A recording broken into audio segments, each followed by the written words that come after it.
네, 오늘 본문 보겠습니다. 자, 에베소 5장 우리 22절에서 33절입니다.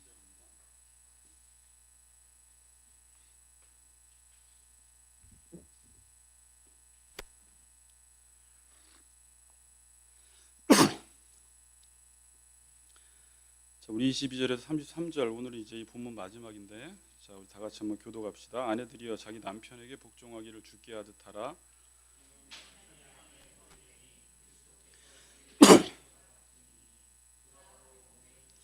그러므로 교회가 그리스도에게 하듯 아내들도 범사에 자기 남편에게 복종할지니라.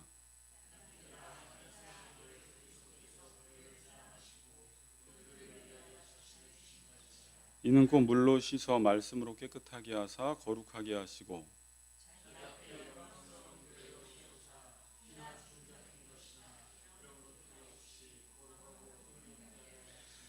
이와 같이 남편들도 자기 아내 사랑하기를 자기 자신과 같이 할지니 자기 아내를 사랑하는 자는 자기를 사랑하는 것이라.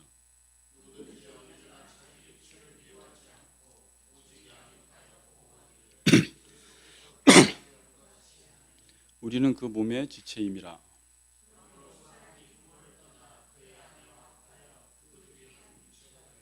이 비밀이 크도다. 나는 그리스도와 교회에 대하여 말하노라.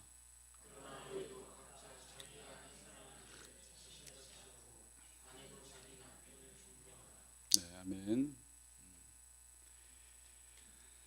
자, 우리 같이 인사합시다. 우리 언약의 성실합시다. 이렇게 인사합시다. 언약의 성실합시다.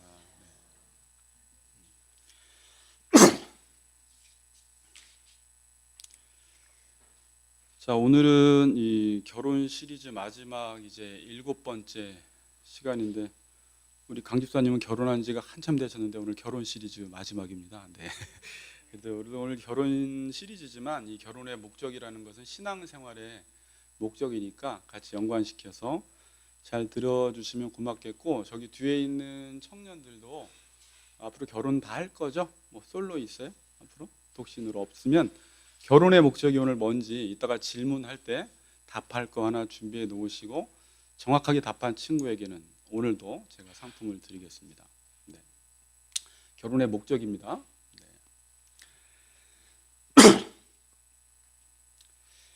네. 자, 여름이 되면 이제 우리가 생각나는 게 휴가를 가게 됩니다. 많은 사람들이 휴가를 가는데 같은 여행을 가지만 여행의 목적에 따라서 우리가 장소를 정하죠.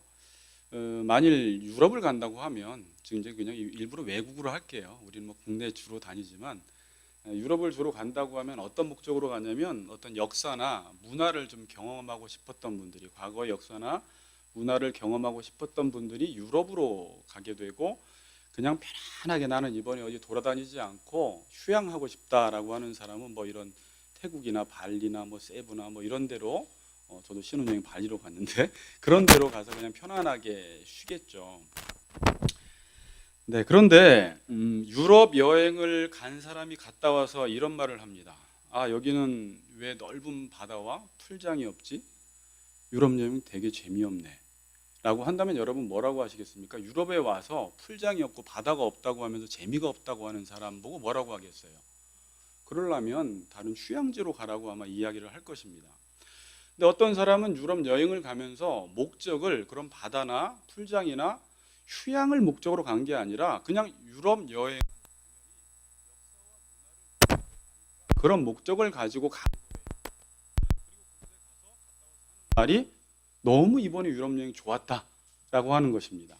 그 전 사람은 유럽 여행을 갔지만 목적을 휴양으로 생각했는데 가니까 덥기만 하고 걸어다니고 그래서 유럽 여행 재미없다라고 이야기한 사람이고, 후자는 유럽 여행의 목적에 맞게 가서 재미있다라고 말한 사람입니다. 이 두 사람의 차이가 뭐냐면, 같은 유럽 여행을 갔는데 여행의 목적을 어디에 두었느냐에 따라서 유럽 여행을 평가하는 평가가 달라진 것입니다. 그렇죠? 지금 많은 사람들이 결혼을 합니다. 그리고 어떤 사람은 결혼을 하고 나서 결혼은 그래도 할만하다라고 하는 사람이 있어요.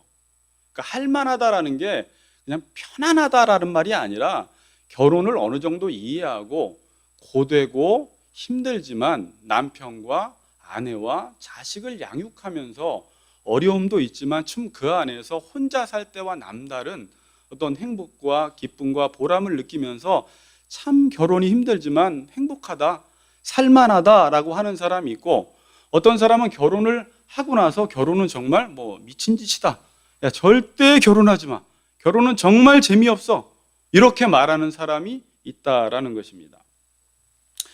똑같은 결혼을 했는데 어떻게 이런 다른 결과가 나올 수 있을까? 둘 다 결혼할 때 결혼의 목적을 어디에 두었느냐에 따라서 평가가 다르다라는 것입니다. 지금 이 사람들이 나는 결혼의 목적이 이거야, 나는 이거야 라고 말은 안 했지만 자기 나름대로 결혼의 목적이 원래가 있는데, 결혼하면 이럴 것이야 라는 자기가 세운 목적과 기대와 이상을 가지고 있다가 결혼이 그렇게 되지 않으면 결혼은 쓸데없는 짓이야, 결혼은 미친 짓이야, 결혼은 재미없다라고 말해버린다는 것입니다.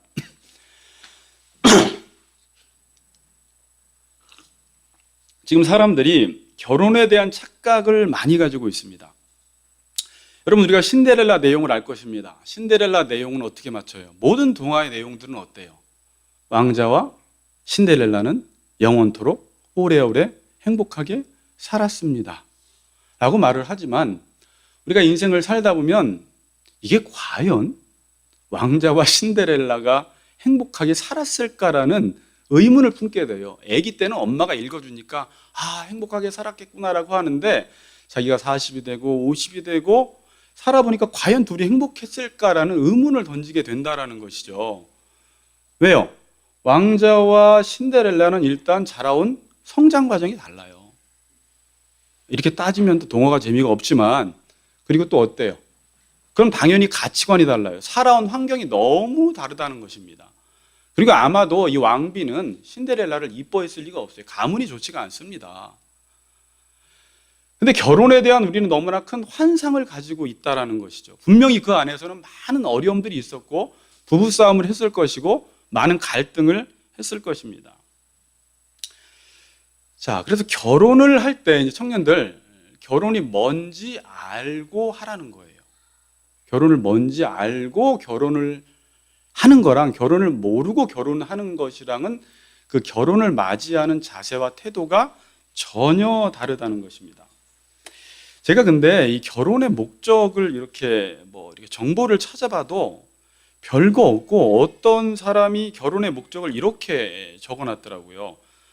합법적인 종족 번식. 합법적으로 종족을 번식한다는 것이죠. 성욕과 식욕과 애정 욕구의 기본적인 욕구 충족, 상호 부조, 보장 보험 가입의 의미, 마지막에는 믿고 상의할 수 있는 인생의 파트너 두기. 이렇게 해가지고 과거 옛날 사람일수록 합법적인 종족 번식에서 점점점 지금은 그냥 믿고 상의할 수 있는, 그냥 즐길 수 있는 파트너 정도, 동반자 정도를 두는 것을 가리켜 그냥 결혼이라고 사람들은 지금 생각하고 있다라는 것이죠. 어찌 보면 결혼의 목적이 무엇인지도 지금 모르고 있다라는 것을 말씀하고 있습니다. 자, 청년들은 이 결혼의 목적이 무엇인지는 여러분, 제가 앞에 6번 설교를 했고요. 제일 첫 번째가 결혼의 목적에 대해서 설교를 했어요. 그게 조금은 어렵지만 그게 진짜 결혼의 목적이에요. 그걸 한번 꼭 들어보시고 결혼을 하시기를 바랍니다. 우리 다은 자매도, 성원 형제도, 영환도, 교환도 다 알겠죠? 자, 앞부분 간단하게 이야기를 하면, 정리하면 이제 오늘 전체 다 이야기합니다. 제가 만약에 결혼에 대해서 설교해라 그러면 이걸로 설교를 해요. 요거를 줄여서 앞으로 주례를 해요. 그리고 제가 준효 형제 부부를 주례할 때는 십자가를 진다라는 것만 이야기했는데, 앞으로는 요거를 어떻게 한 15분에 줄일까라는 생각을 하면서 주례사 준비하듯이 한번 해봤어요. 한번 전체 한번 들어보시고요. 잘 정리하시기 바랍니다. 자, 에베소 5장 31절 32절을 같이 봅시다. 31절 32절. 자, 그러므로 시작. 그 둘이 한 육체가 될지니 이 비밀이 크도다. 네, 이게 이제 흔히 결혼식 주례 때 하는 말씀인데, 이 결혼에 대한 정의를 정확히 내리고 있어요. 떠나서 합하여 하나가 되는 것. 결혼의 목적은 그냥 간단하게 성경은 간단하진 않지만 하나가 되는 것이라고 말하고 있습니다. 결혼의 목적이 뭐라고요? 하나가 되는 것인데 이 하나가 된다라는 말이 비밀이 너무 커요. 그래서 제가 이걸 결혼의 목적 1번에서 그 비밀을 제가 깨달은 대로 성경에서 나름 말하는 것을 1번에서 정의를 내린 거예요. 근데 이 비밀이 하나가 된다라는 게 단순하지가 않기 때문에 사도 바울은 머릿속에 이 결혼의 목적을 깨닫고 이 비밀이 크도다라고 지금 말을 하고 있습니다.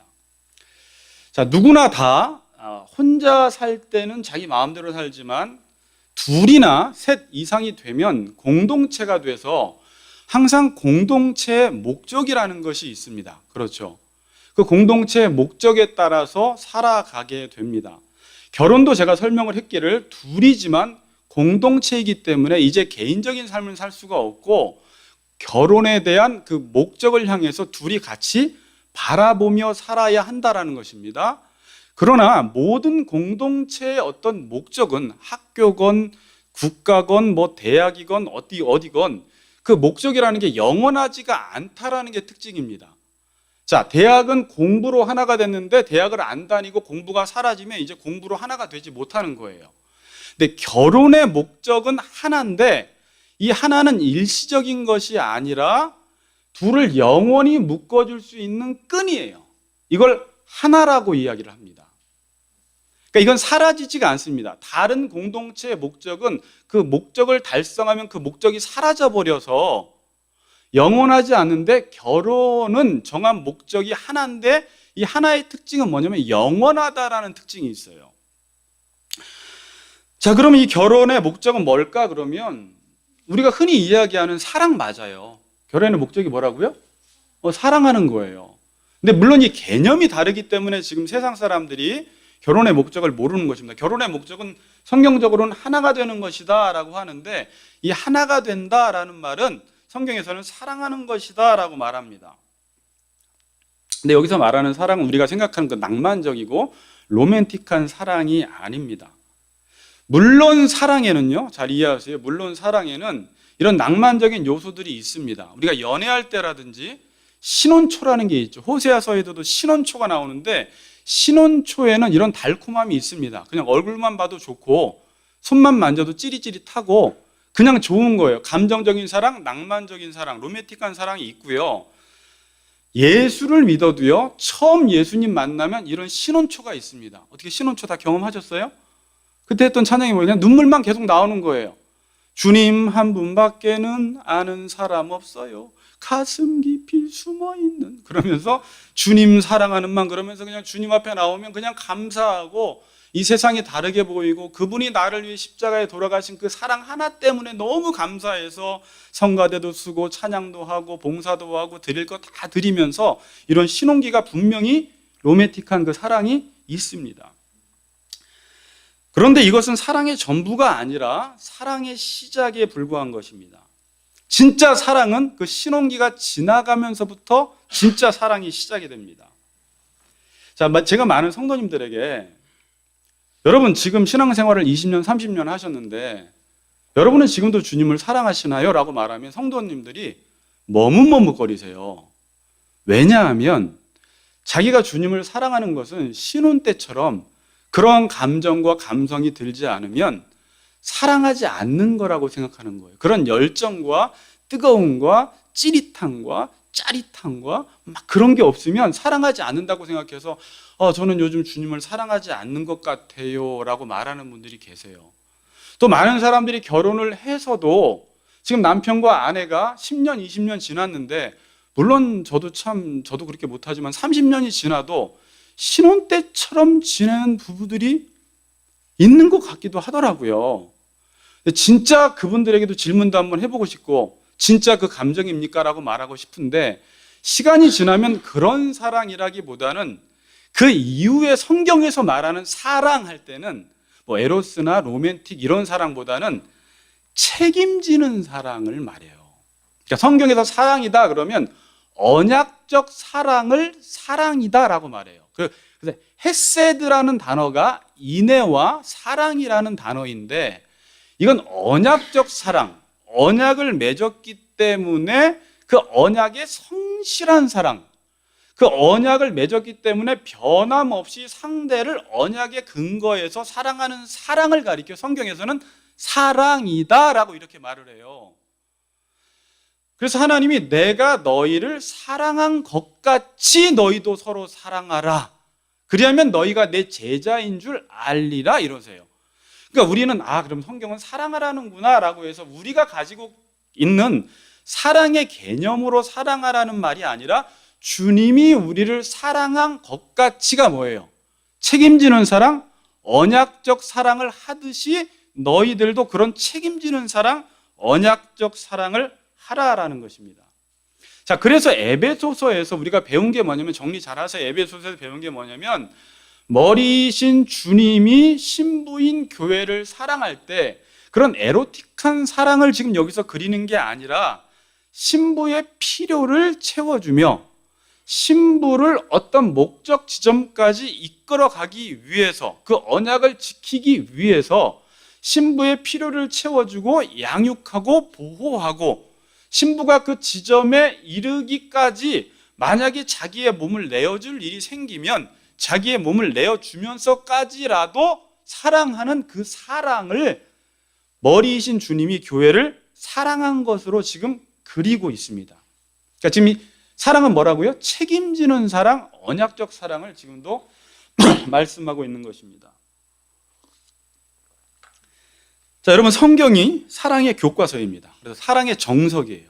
그러니까 성경을 공부를 잘하면 우리는 사랑이 이론적으로도 무엇인지 알아야 되고, 진짜 성경을 제대로 만나면 이 사람은 사랑하는 사람으로 바뀔 수밖에 없도록 하나님이 성경을 우리에게 주신 것입니다. 그 어떤 사랑의 언어 5가지 표현 이런 책보다 성경처럼 사랑을 제일 잘 말한 사랑은 없습니다. 모든 성경은 이론이나 개념이나 관념이나 사변적으로 흘러가지만 성경은 사랑을 그렇게 이론과 지식으로만 알려주지 않고 성경은 사랑을 동사로 보여준 거예요. 동사로. 어떻게? 하나님이 세상을 이처럼 사랑하사 독생자를 주셨으니라고 하면서 하나님의 사랑은 우리의 연약함을 대신 짊어져 주시는 십자가의 사랑을 가리켜 이같이 사랑했다 그러는 거예요. 그러니까 성경에서 말하는 사랑은 무엇이에요? 한마디로 주님이 우리를 위해서 십자가 지신 게 사랑이라면 너희들도 이같이 사랑하라는 말은 너희들도 연약한 지체들을 위하여 십자가를 져주는 사랑을 하라는 거예요. 근데 우리는 스스로 이제 사랑을 이렇게 보고 싶지 않은 거죠. 그게 무슨 사랑이야. 근데 성경이 말하는 사랑은 분명해요. 십자가 져주라는 거예요. 그 사람이 연약할 때 십자가를 져주고요. 자, 그냥 간단하게 말하면 그 사람이 어떤 결혼의 목적, 그 사람이 이르러야 할 참된 것, 공동선이 있는데 그 지점까지 이르러야 하는데 잘 못 이루고 있을 때, 연약하고 힘들어할 때 내가 그 지점에 갈 수 있도록 십자가를 져줘서 그 사람이 그 목적을 달성할 수 있도록 해주는 것, 이걸 가리켜 지금 성경에서는 사랑이다라고 말하고 있습니다. 그런데 이 십자가를 책임감 있게 짊어지는 곳이 어디냐라고 했을 때, 제가 이제 책임감 있게 짊어지는 곳이 어디냐, 십자가의 사랑을, 그게 교회와 부부입니다. 성경은 이렇게 2가지를 이야기를 해요. 제가 책임감 있게라고 말한 이유는, 여러분 다른 관계, 여러분들이 지금 관계를 맺고 있는 사람들이 많은데 모든 관계 속에서 책임감이 있으면 좋지만 언약으로 맺어지지 않은 관계는 굳이 책임감을 가지고 다 오지랖 넓게 관계를 맺을 필요는 없어요. 그냥 마음에 안 들면 끊어버릴 수도 있고, 이 직장이 마음에 안 들면 나올 수도 있는 거예요. 물론 책임감 있게 살면 좋지만, 그런데 부부와 교회는 언약식을 통해서 관계를 맺어버린 관계가 교회와 부부입니다. 그래서 교회와 부부는 책임감 있게 살아가야 돼요. 상대방이 나한테 처음처럼 하지 못해도 나는 책임감 있게 그에게 언약을 지켜나가야 돼요.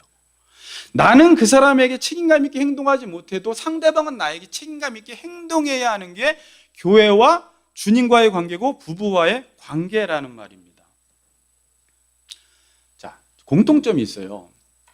여러분들이 교회에 오실 때는요, 다 여러분들이 나는 이제 십자가를 접으러 교회에 가야 되겠다, 이렇게 가는 사람 있을까요? 이제 내가 박 집사님, 김 집사님, 내가 교회 모든 성도들의 십자가를 다 주러 나는 교회 가야지, 이렇게 안 가요. 처음에는 교회 갈 때 얻으러 갑니다. 복을 얻으러 가고 문제 해결을 하러 가고 내가 부족한 것, 내가 지금 원하는 것, 이런 것들을 얻으러 가요. 그러나 교회를 딱 가는 순간요, 이 신혼기는 잠깐이에요. 하나님은 바로 우리를 어디로 돌리시냐면 갑자기 십자가 지는 쪽으로 계속 끌고 가세요. 갑자기 어느 날 보는데 라집사님을 도와야 될 것 같아. 십자가를 져줘야 될 것 같아. 이 사람이 끝났어. 근데 이제 좀 쉬겠다 싶은데 옆에서 최 집사님이 또 힘들어하네. 최 집사님을 또 십자가를 또 져줘야 돼요. 하나님 언제까지 져야 돼요? 라고 좀 쉬고 싶어요 라고 그러는데 저쪽에 이 집사님이 또 요즘 힘들어요. 계속 십자가를 지는 쪽으로 가요. 예전에는 교인들 보면 완벽한 사람이 모인 줄 알았는데 교회를 보니까 완전히 죄인들 덩어리가 모인 거예요.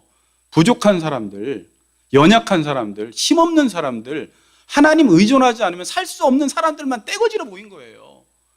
덕 좀 보러 왔다가 짐 지고 가는 거예요. 그러면서 교회에서 뭘 배우느냐 보니까 하나님이 너 거기서 사랑 배우라는 거예요. 왜? 사랑을 지금 십자가 지는 걸로 사랑이로 정의했잖아요. 그러니까 교회에서 뭘 배우는 거예요? 사랑을 배우는 거예요. 처음 결혼할 때도요, 옛날에 법륜스님의 제가 주례사를 한번 쭉 읽어봤어요. 주례 준비를 하면서 다른 사람들은 주례를 어떻게 하나. 그러니까 법륜스님이 주례를 되게 길게 하더라고요. 몇 페이지로. 처음에 제가 인생 깊게 남았던 게 신랑 신부에게 물어요. 결혼 왜 하십니까? 덕 보려고 하지 마시라고. 덕 보려고 하다가 다 깨진다고. 그러니까 처음에 근데 결혼할 때 다 어때요? 그런 마음이 있어요, 없습니까? 아, 남편 만나면 저 사람 연봉이 얼마니까 덕 좀 보겠다. 아, 나 아침밥 그동안 진짜 39년, 10년 동안 뭐 하기 싫었는데 아, 와이프 만나면 뭐 아침밥 해주겠지. 제가 자료 찾다 보니까 결혼에 착각이 있는데 아내가 아침밥 차려주는 거 기대하지 마세요. 뭐 이제 이런 게 뭐 요즘 돌아다니고 있더라고요. 뭐 근데 기대하셔도 좋아요. 어떤 부인들은 또 잘 해주고. 근데 기대할 필요는 별로 없어요. 자기가 알아서 먹으면 되죠. 뭐 손 있는데. 이제 그게 문제가 아니라 그렇게 처음 가면 덕 보러 갔다가 결혼해서 살다 보면 이게 그렇지가 않은 거예요. 교회랑 똑같아요. 상대방의 약점이 안 보이다가 계속 보여요. 예전에는 약점이 있는데 그때는 어떻게 안경이 좀 검은 안경이었는지 선글라스였는지 안 보이다가 마치 좀 살다가는 돋보기 안경을 낀 것처럼 아주 세밀하게 약점들이 보이기 시작하는 거죠. 거기서 딱 하는 말이 내가 결혼 잘못했구나. 그때 두 번째 선을 본 그 남자와 결혼했었으면 이렇지는 않았을 텐다라고 후회는 하지만 아니라는 거예요. 누구를 만나든지 약점이 있어서 하나님이 결혼을 시킨 이유가 있어요. 십자가 지는 거 배우라고. 그러니까 우리는 거기서 이 사랑, 내가 생각했던 로맨틱 사랑 어디 갔어? 그 사랑 아니에요. 성경에서는. 사랑은 뭐라고요? 십자가 지는 거 배우라고 언약으로 묶여진 교회와 머리와의 관계와 부부와의 관계를 통해서 그리스도인이 배우는 건 딱 한 가지예요. 이 세상 속에서. 십자가 져라. 그게 주님이 우리를 사랑하신 것처럼 우리도 그렇게 사랑해야 한다. 세상 사람들은 이 사랑이 다 왜곡됐어요. 나는 결혼하면 사랑할 거야 라고 하면서 자기 스스로 아까 유럽에 가서 휴양지를 생각하고 있는 거랑 똑같은 거예요. 그리고 나서 결혼을 하고 나서 이게 뭐야? 내가 남자 잘못 만났네? 여자 잘못 만났네? 이러고 있어요. 요즘은요, 사랑이라는 개념을 어떻게 쓰냐면 가끔 홈쇼핑을 보면은 그 여자 자매들 어쨌든 이런 말을 해요. 자기가 옷을 입어보면서 딱 눈에 제가 귀에 딱 거슬리는 게 그래서 저는 이 옷을 사랑할 수밖에 없어요. 이러는데 저 사람들은 사랑을 저렇게 쓰는구나. 내 기호에 맞고 내 조건에 맞으니까 사랑할 수밖에 없다라는 거예요. 내 얼굴에 맞고 연봉에 맞고 조건에 맞으니까 난 저 남자를 사랑할 수밖에 없는데 그 조건이 사라지는 순간 원수로 변한다라는 것이죠. 조건적 사랑이었기 때문에. 사람들이 생각하는 사랑이 이거라는 거예요. 결혼은 현실입니다. 자, 자료가 하나 있는데 결혼하면 이런 현실이 기다린다고 합니다. 서원 형제, 다은 자매. 어떤 현실일까요? 한번 들어볼까요?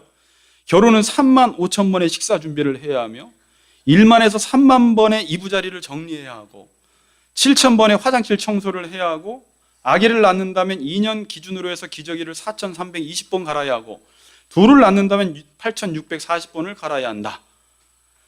근데 사람들은 이런 것들은 생각하지 않고 막연한 이상, 막연한 환상을 가지고 결혼을 한다라는 거죠. 만났더니 약점투성이, 만났더니 현실은 너무나 할 일이 많은, 십자가를 지지 않으면 살아갈 수밖에 없는 그런 상황이라는 것입니다. 성경은 이렇게 짐을 져주다 보면 사랑이 완성이 된다고 말을 해요. 자, 그러니까 사랑의 완성은, 용환 형제, 짐을 져주다 보면 사랑이 완성된대요. 갈라디아서 6장 1절. 오늘 딱 이 구절, 연관 구절 하나인데 제가 결혼 주례서는 이걸로 했어요. 첫 줄에는. 네, 요거 한번 읽어봅시다. 서로 짐을 지라. 시작.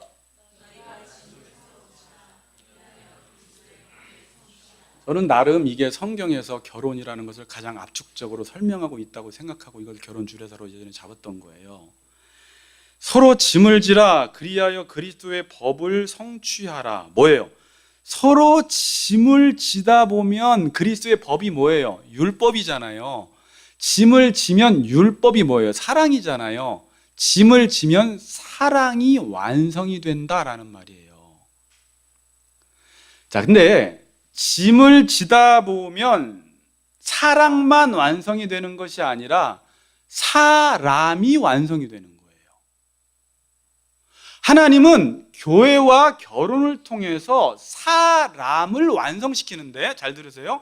사람이 완성이 된다는 게 뭐냐면 무슨 대학 나오고 무슨 그런 게 아니에요. 사랑이 완성이 되는 사람이 완성이 되는 거예요. 이게 지금 성경에서는 거룩하고 흠이 없는 사람이고, 하나님이 이런 분이기 때문에 나는 너희들을 하나님의 형상대로 지었는데 이렇게 사랑을 하는 하나님의 자녀로 만들고야 말겠다라는 목적을 가지고 이 세상에 교회를 두시고 결혼이라는 것을 하나님이 직접 제정하셔서 그 둘이 부모를 떠나서 독립적으로 정신적으로 모든 걸 떠나서 합하여 하나가 되는 것을 통해서 하나님이 누구신지를 결혼을 통해서 보여주라고 하나님이 결혼 제도를 만드신 것입니다. 제가 앞에서 설명드렸던 거지만, 그래서 하나님은 모든 피조, 창조 세계를 창조하시면서 다 보시기에 좋았다라고 이야기를 하는데, 아담을 딱 짓고 나선 그 완벽하신 하나님이 아담을 짓고 나서도 좋았다라고 이야기하는데 보기에 좋지 않다라고 이야기를 하세요. 그리고 하와를 지으신 이후에 좋은 거예요. 그리고 돕는 배필로 지으셨어요. 딱 이게 결혼이에요. 십자가 지라고. 그리고 이제 좋은 상태가 되는 것입니다. 그러니까 인간이라는 존재는 혼자서 완성이 되는 게 아니라 남편과 아내와, 아니면 이제 나중에 고린도후서에서 독신은 주님과 우리 신부와의 관계를 통해서 언약적 성실성을 통해서 십자가를 짐으로 사랑이 완성이 되는 사람이 인격적으로 성숙하고 하나님 닮은 사람이 되어간다는 것입니다. 이게 인간 교육이에요. 그러니까 인간은 이렇게 해야지 인간이 되는 거예요. 십자가 짐을 통해서. 그러나 인간이 지금 아까 말대로 유럽에 가서 휴양지를 찾듯이 교회와 우리와 주님과의 관계 속에서 지금 휴양지를 찾고 있고요. 부부관계를 통해서 휴양지를 찾고 있다가 자기가 원하는 목적이 이루어지지 않으니까 교회 가봤자 별거 없네, 결혼해봤자 별거 없네, 결혼하지 마, 이 정도, 이렇게 지금 이야기하고 있는 실정이라는 거예요. 이 사람들이 지금 뭘 모르는 거예요? 결혼의 목적을 모르는 거예요. 사랑이라고 이야기해도 그런 로맨틱한 사랑만 생각하는 것이에요. 십자가 지는 건 사랑 아니라고 생각을 해요.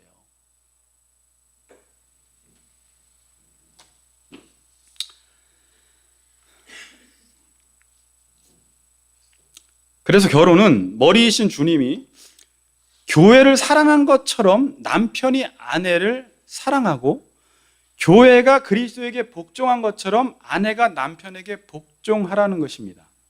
이렇게 해야지 사랑이 완성이 되고 사람이 완성이 된다는 것입니다. 자, 그런데요, 복종을 해야 하는데 지난 시간에 우리가 주님께 복종하는 것은 쉬워요. 어찌 보면 물론 믿음 없는 사람은 힘들어요. 그 말을 믿지 못하기 때문에. 그러나 믿는 사람은 우리는 알죠. 주님의 말씀은 완벽해요. 흠잡을 데가 없어요. 모든 게 선해요. 모든 게 의로워요. 그래서 우리가 그 말씀에 복종하면 당연히 복을 받습니다. 그 말씀은 다 우리의 필요, 우리의 양식, 우리에게 가장 적합한 말씀만 주기 때문에 복종하는 사람 치고 손해본 사람 없고 역사적으로 하나님의 복을 받습니다. 근데 문제는 뭐냐면 남편과 아내와 교회와 그리스도의 관계를 같은 원리로 설명을 하는데 지금 머리신 주님께 교회가 복종한 것처럼 아내들이여 자기 남편에게 복종해라 라고 했을 때 우리 머릿속에 드는 생각은 그래, 주님은 완벽하니까 내가 그 말씀에 복종할 수 있지만 우리 남편은 완벽하지 않잖아. 허점이 많잖아. 나한테 무언가를 지시하고 시키면 부당한 것, 해로운 것이 너무 많다는 거예요. 근데 남편은 그게 해롭다라고 생각을 안 합니다. 참고로 여러분, 누가 못된 남편이, 진짜 못된 남편이 그럴 수도 있는데 웬만한 남편은 자기도 모르고 그걸 시키는 거예요. 가치관이 달라서. 근데 아내는 예를 들어서 믿고 있는데 이건 분명히 옳지 않은 것이고 하나님의 뜻에 벗어난 건데 남자가 믿지 않다 보니까 세상적 가치로 가장 귀한 것을 나한테 하라고 하는데 나는 그것을 할 수가 없어, 신부로서. 이제 이런 갈등이 가장 커서 내가 과연, 이제 우리 질문은 항상 일로 가더라고요. 복종을 해야 돼요, 말아야 돼요? 이렇게. 이 부분은 이렇게 풀 문제가 아니에요, 근데. 복종을 해야 돼요, 말아야 돼요? 해, 말아.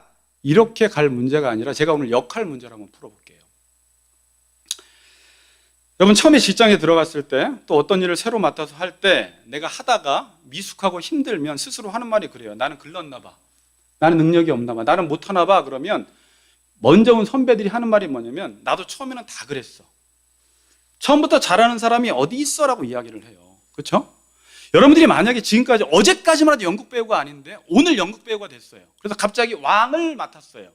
그럼 갑자기 왕직을, 갑자기 왕 역할을 갑자기 잘할 수 있는 사람이 있나요? 막 거기서 창피도 당하고 뭐 버벅거리기도 하고 그래서 힘들게 하다가 나중에 이제 베테랑이 돼서 잘 그 역할을 소화해내는 것 아닙니까? 그렇죠. 남편과 아내가 결혼을 하면요, 남편 역할이 있고 아내 역할이 있습니다. 어제까지만 해도 그냥 나 개인적으로 혼자 내가 하고 싶은 것을 살았는데 결혼을 하는 딱 순간 보세요. 아내가 되고 남편이 돼서 역할이 딱 주어지는 거예요. 야, 지금부터 남편은 머리이신 주님이 교회에게 한 것처럼 사랑하는 역할을 너 지금부터 평생 살아가야 돼. 이게 결혼이에요. 아내들이요, 지금까지는 네가 어떻게 살았는지 몰라. 지금까지 뭐 골드미스로 뭐 연봉 몇천 받고 혼자 잘 살았는지 모르겠지만 결혼하는 순간 이건 단순한 인생의 동반자고 엔조이할 상대가 아니라 너는 이제 아내 역할, 마치 교회가 머리에게 복종하듯이 복종하는 역할을 맡으라는 거예요. 근데 결혼했다고 해서 갑자기 남편과 아내가 그 역할을 척척척 감당하나요? 안 해요. 못해요. 완벽하게 감당이 안 되는 거예요. 그래서 사람들이 이제 고민을 하죠. 여기서 내가 복종을 해야 되나 말아야 되나 라는 생각을 하는데, 자, 청년들, 그리고 이제 여러분들은 다 결혼하셨지만 지금부터라도 이 부분을 먼저 인정을 해버려야 돼요. 아, 나는 결혼을 하고 나서 주님이 하신 그 역할을 맡은 것이고 아내들은 교회가 해야 될 그 일을 내가 역할을 맡은 것이구나 라는 생각을 먼저 인정을 해야 한다는 것입니다. 인정을. 만약에 이 역할을 보세요. 인정을 하지 않고 결혼을 하면요, 왜 갑질이라는 것이 생기냐면 이 역할을 돈 많이 버는 사람이 갑자기 머리가 된다든지 남자 여자 중에 능력이 많은 사람이 그 머리 역할을 한다든지 뭐 가위바위보를 해서 정하는 건 아니잖아요. 근데 사람들은요, 자기가 결혼하고 나서 남편과 아내 역할이 무엇인지 모르니까 능력이 많은 사람이, 돈 많은 사람이 머리의 역할을 해버리는 거예요. 역할을 바꾸어 버려요. 어휴, 무능해 그러면서. 성경에서는 지금 어떻게 말해요? 그 사람의 역할을 인정해 주라는 것입니다. 만약에 그 역할을 인정하지 않으면 항상 능력적인 차원에서 여자가 갑자기 머리가 될 수도 있고 남자가 머리가 될 수도 있고 남자가 지금 능력이 없으면 언제든지 그게 뒤집어진다라는 말이에요. 그래서 결혼할 때 가장 첫 번째 복종을 해야 되냐 말아야 되냐를 따지기 이전에 내가 맡은 역할이 무엇인지를 알고 상대가 맡은 역할을 인정해 주어야 합니다. 자, 그런데 결혼하면 이럴 수 있어요. 남자가 A형이 소극적이에요. 소극적일 수도 있고 나이가 어릴 수도 있고 되게 평화주의자일 수도 있고요. 여러 가지 여러 부분에서 리더십을 발휘하지 못할 수도 있는데 아내가 이 남자를 머리의 역할로 인정해 주는 것과 인정해 주지 않는 것은 전혀 달라요. 그렇죠? 여러분, 왕의 역할이 있고 신하의 역할이 있는데 어느 날 왕이 자기 역할을 감당하면서 이리 오너라 그러는데 신하가 보기에 어떻게 저렇게 못할까? 신하가 보기에 그럴 수 있어요. 그러면 이 역할이 정해지지 않으면 이 신하인 사람이 이리 오너라를 내가 잘하니까 당신 여기서 내려오고 내가 그 자리로 가버리는데 결혼해야 할 때 이런 현상들이 일어나요. 그런데 이렇게 하지 말고 당신은 왕이고 나는 신하인 걸 알면 신하가 아무리 이리 오너라를 잘해도 역할을 바꾸지 않습니다. 어떻게 하냐면 여기서 지혜로운 신하는 신하 역을 맡은 사람은 쉬는 시간에 잠깐 그 사람을 만나서 이리 오너라를 어떻게 해야 할지 자존심 상하지 않게 조심스럽게 이렇게 해보면 어떨까요? 라고 하면서 그 사람이 왕의 역할을 잘할 수 있도록 복종하는 태도를 가지고 그 사람을 대한다라는 거예요. 제가 지금 복종을 해야 돼요, 말아야 돼요를 다루기 전에 뭘 다루는 거예요? 역할을 인정해주고 그 사람이 그 역할을 못한다고 할지라도 그러니까 나는 복종 안 해요가 아니라 남편이 끝까지 그 머리 역할을 감당할 수 있도록 아내는 섬세하거든요. 아내는 민감하거든요. 오히려 그것들을 캐치해서 조심스럽게 남자가 자존심 상하지 아니할 수 있도록 그 머리 역할을 잘 감당해일수록 옆에서 조력하고 돕고 섬기는 일을 하는 것이 복종하는 것이라는 거예요. 이해가 되시죠? 자, 복종을 좀 폭넓게 생각해야 돼요. 하나님은요, 남자나 여자에게 그 역할을 맡기실 때요, 감독도 그러는데 끼가 있으니까, 그 안에 뭔가 있으니까 그 일을 충분히 감당할 수 있으니까 그 역할을 맡기는 것입니다. 목사님, 우리 남편은요, 제가 30년 동안 살아봤는데 리더십 없어요. 어찌 보면 그 아내들의 기에 어쩌면 눌리고 아내가 너무 능력이 있어서 머리 역할을 하다 보니까 그 끼를 발산한 기회가 없어서 못했을 뿐이지, 만일 아내가 그 머리 역할을 잘 감당할 수 있도록 조력하고 도와서 계속 밀어주었으면 그 남편이 지금 30년 후에 다를 수 있습니다, 여러분. 제가 무슨 말하는지 알겠죠? 예, 그럴 수 있어요. 여기서 근데 제가 말씀드리는 역할은 청소하는 거, 빨래하는 거, 돈 버는 거, 성경에서는 이런 역할은 역할이라고 하지 않아요. 이건 그냥 에너지 많은 사람이, 시간 있는 사람이 하는 거예요. 그래서 역할은 미국이나 영국이나 한국이나 남자, 여자 역할이 다 달라요. 그 시대마다, 과거에, 지금. 그래서 그걸 역할이다, 군대 가고 애 난다, 이런 얘기는 하지 마세요. 이거 가지고 역할이 아니라 역할은 여자는 남자의 역할을 인정해주고 남편의 역할을 인정해주고 남편은 아내의 역할을 인정해주되 침범하지 말고 자기 역할 잘 감당하라는 거예요. 그리고 만일 그 사람이 그 역할을 감당하지 못할 때는 아까 어떤 자세요? 복종하는 태도를 견지하라는 거예요. 제일 어려운 게 뭐냐면 여자가 능력이 있을 때가 문제예요. 남자가 능력이 없는데 여자가 능력이 있을 때, 그리고 일 처리하는 거 보니까 참 못해. 그럴 때 어떻게 해요? 여자가 치고 나가서 그걸 직접 해버리는 거죠. 근데 지혜로운 여인은 어때요? 남자가 그걸 할 수 있도록 도와요. 여자가 못해서 그런 게 아닙니다. 이걸 가리켜 현숙한 여인이라고 해요, 성경에서. 여자가 능력이 많아요. 다 할 수 있어요. 근데 거기서 남자를 무시해버리는 게 아니라 할 수 있는데 시간이 걸려도 효율적이지 않아도 더뎌도 우리 남편이 그 일을 행해 나갈 수 있도록 인정해주며 격려해주며 존중하는 마음으로 여보, 이건 이렇게 하는 게 어떨까요? 라고 하면서 남편이 할 수 있도록 해주는 것. 이게 뭐예요? 복종의 태도예요. 부당한 것을 시킬 수 있습니다. 얼마든지 남편이. 잘못된 걸 시킬 수 있어요. 그때 뭐라고 이야기해야 돼요? 여보, 저는 여보한테, 여보를 난 머리로 인정을 하고 있고 항상 복종하고 싶은데 그 부분에 있어서만큼은 힘들 것 같아요. 그러나 나는 여보에게, 남편에게 복종할 마음이 항상 있습니다라는 어떤 이 자세를 잃지 말라라는 것이죠. 그래서 똑같은 경우인데 어떻게 그렇게 못해? 여보, 그거 지금 몇 번째 했는데 그렇게 못해? 이렇게 하는 거랑 똑같은데 존중해 주는 마음으로, 인정해 주는 마음으로 남자가 할 수 있도록 돕는 거랑 전혀 다르더라는 거예요. 그 남자들은요, 단순해가지고요, 그것도 하나의 기가 살아요. 그래서 진짜 아내가 누구이냐에 따라서 남자는 달라지는 것 같긴 해요. 진짜 여자가 남자를 만들어요. 여자가 길을 살려주는 남편은 처음에는 왕의 역할을 감당하지 못해도 계속 그렇게 신하처럼 돕는 아내가 있다면 시간이 지나면서 남자다워지는, 정말 남편 역할을 잘하는 자리에 가게 되는 것입니다. 자, 우리 같이 걷는 교회 모든 아내들은 그런 아내들이 되기가 힘들지만 그런 아내들이 되시기를 주의 이름으로 축복합니다. 축복까지 했네요. 네.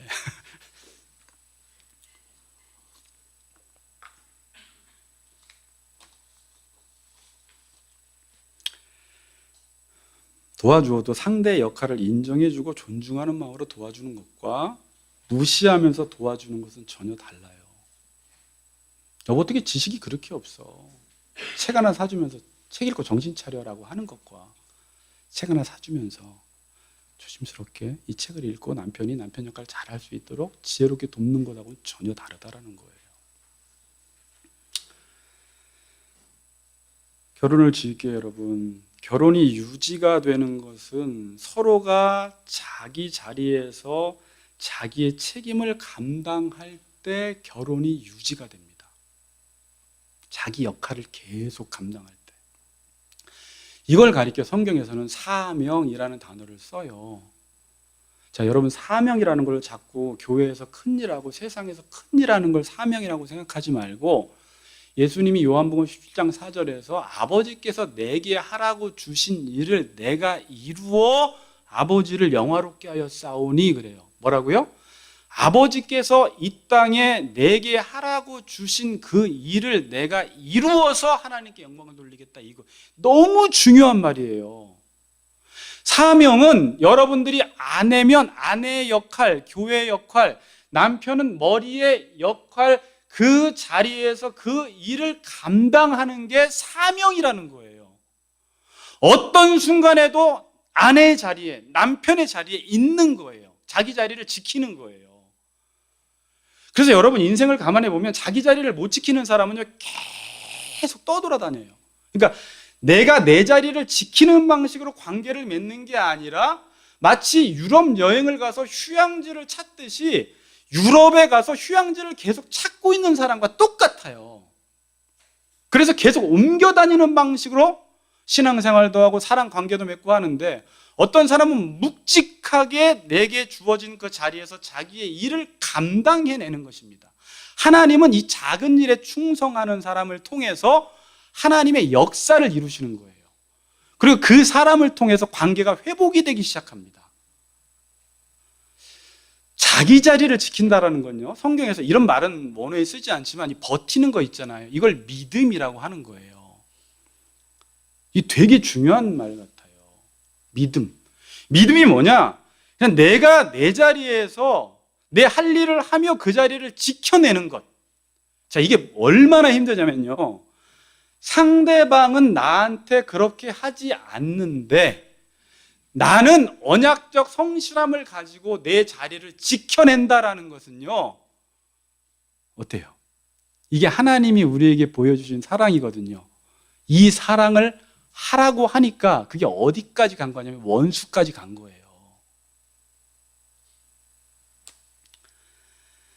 만약에 여러분이 살다가 한쪽에서 자기 역할을 감당하지 못합니다. 그럼 그때 어떻게 해야 돼요? 성경은 그러면 너라도 언약적 성실함을 가지고 살아가라는 거예요. 야, 이렇게 말을 해요. 근데 주님이 그렇게 하셨다라는 거예요.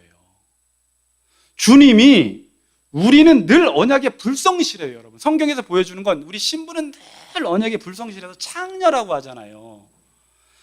음행의 포도주를 마시고 지난주에 복종 설교를 듣고 또 세상에 또 나가서 창녀짓하고 오면 이제 주님과의 관계는 깨지겠지. 나같이 창녀짓한 사람을 누가 나를 받아주겠어라고 하는데 왜 주님과 우리와의 관계가 유지가 되냐면 나는 이렇게 살지만 저쪽에서 언약적 성실함을 가지고 헤세드의 사랑으로 계속 자기의 자리를 지키기 때문에 주님과 우리와의 관계가 유지가 돼버리는 거예요. 만일 주님도 조건적 사랑을 했다면 저를 비롯하여 여러분은 다 구원에서 다 탈락돼 버립니다. 그렇죠.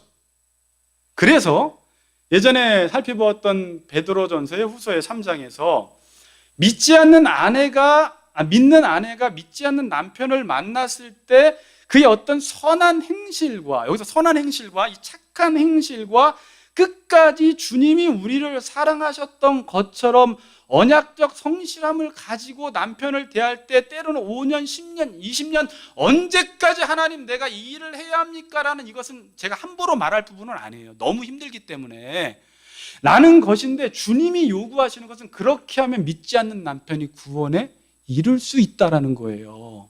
왜?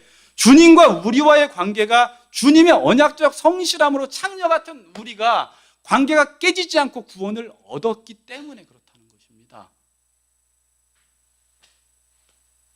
세상은요, 한쪽에서 자기 역할을 감당하지 못하는데 나 혼자 신실하게 감당하면 무슨 말 하냐면 멍청하다고 해요.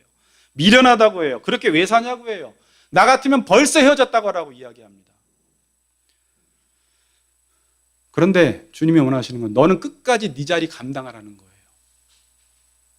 그래서 성경은 갈라지는 것을 허용을 안 하는 거예요. 물론 인간의 완악함 때문에 그런 일들은 벌어지지만 그거는 허용한 거지 하나님이 허락하신 게 아니에요. 인간의 죄성 때문에 허용하신 거지. 더 큰 악이 발생될 것이기 때문에. 관계는 이렇게 안 하면 유지가 안 됩니다, 여러분. 관계는 누군가가 지금도 언약에 충실하기 때문에 관계 유지가 되는 거예요. 여러분 주변에 보세요. 지금 여러분과 맺고 있는 사람들 한번 다 생각해 보세요. 너도 그렇게 하면 나도 그렇게 나해. 그러면서 인간관계 다 끊어져요, 여러분. 그런데 관계가 유지가 되면 저쪽에서 성실하든지 내 쪽에서 성실하니까 그 관계가 지금 유지가 되고 있지. 성실하지 않은 관계는 다 끊어져 버려요. 그래서 끊어지지 않는 관계를 하나님께서는 이 세상에 두 기관을 허락하셨습니다. 절대 끊지 말라는 관계가 있어요. 그게 부모와 자식 간의 관계예요.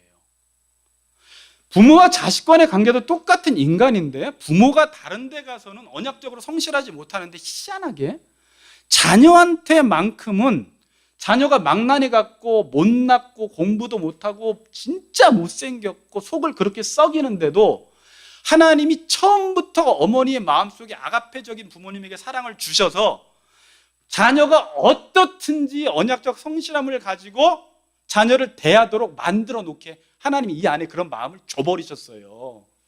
그게 아빠 마음이라는 것을 알려주기 위해서. 그래서 이 관계가 안 깨지는 거예요. 누구 때문에? 자녀는 자꾸 깨트리는데 부모가 못 깨는 거예요. 뭐 호적에서 판다 그래도 잘 못 파요. 부모는 웬만하면 못 파잖아요. 근데 또 하나가 뭐예요? 이거는 일천이잖아요. 부부는 무천이에요. 그러니까 더 가까워야 되는데 그럼 부모가 나를 사랑하고 내가 부모가 자식을 사랑한 것처럼 남편과 아내를 사랑해야 하는데 이게 내 안에 아가페적인 그 사랑이 없어요. 부부에게는 처음에는요. 근데 지금 성경에서 주님이 우리를 사랑하신 것처럼 남편이 아내를 사랑하라는 건지 사랑이라는 단어를 아가페를 써버렸어요. 남편 보고 아내를 아가페로 사랑하라는 거예요. 그러니까 조건 없는 사랑으로. 그렇게 안 하면 관계 유지가 안 된다라는 것입니다. 그러니까 이 사랑은 뭐냐면 결혼은 언약식이기 때문에 언약적 책임에 성실할 때만 결혼이 유지가 되지 두 사람 다 언약에 성실하지 않으면 그냥 깨지는 거예요. 이거는요. 자, 결혼하기 전에 여러분 다 자기중심적으로 살아왔어요. 자기 기준으로 살아왔습니다. 근데 결혼을 하고 딱 사니까 상대방이 뭐 덕볼 것도 없고 짐만 져야 되고 막 사는 게 오히려 이게 짐이 돼버려 힘들어요. 그럴 때 우리가 어떻게 생각해요? 극단적으로 그런 생각을 하지만 성경에서는 어떻게 말하냐면 그럴 경우에 지키라는 거예요. 여러분, 성경의 이 결혼관은 되게 무서워요. 제가 구약 신약 왔다 갔다 지금 이혼, 재혼 이혼까지 제가 지금 계속 보고 있는데 너무 나아가서 이제는 어떻게 추스려야 될지 모를 정도로 가버렸어요. 그러나 성경이 말하는 원리는 이래요. 원리는.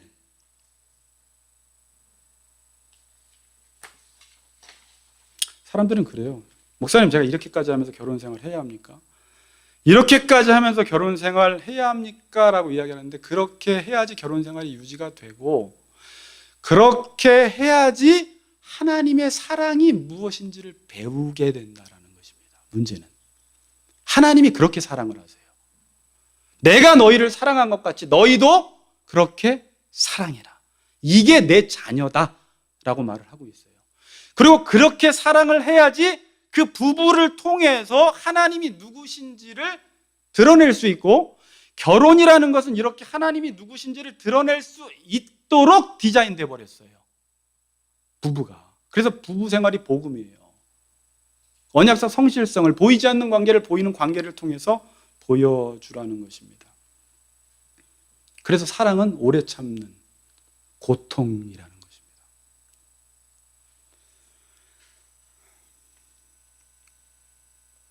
결론을 내릴게요. 자, 결론인데 그래서 한쪽에서 언약에 성실하시기 때문에 그 언약이 목적하는 목적지에 우리가 갈 수 있어요, 없어요? 그래서 가게 되는 거예요.